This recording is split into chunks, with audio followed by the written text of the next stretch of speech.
সকল ভাই brother. Trolley আজকে অনেকদিন পর ট্রলি লোড দিচ্ছি। আসলে ব্রিকফিল্ডের একটা ট্রলিতে বা আসলে কি যেন বলে এঁটেল মাটি বেশি হওয়ার কারণে এদিক থেকে অন্য একটা ট্রলি থেকে বালু লোড দিয়ে নিয়ে দেওয়া হচ্ছে। সেই কাজই করতেছি।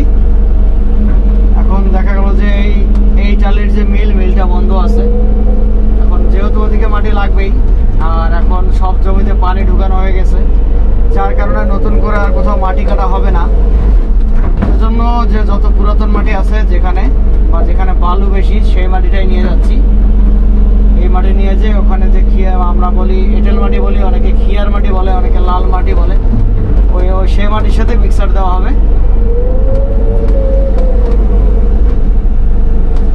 সেজন্যই দিচ্ছি লোড।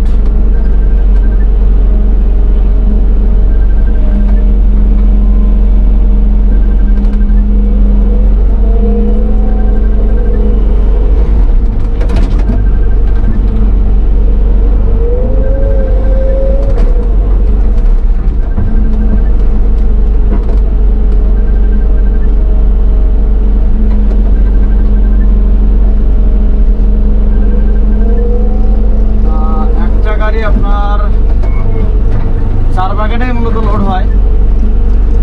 বালু তো একটু বেশি করে দিলাম, আর কাছাকাছি যেহেতু যাচ্ছে সেজন্য একটু বেশি দেওয়া।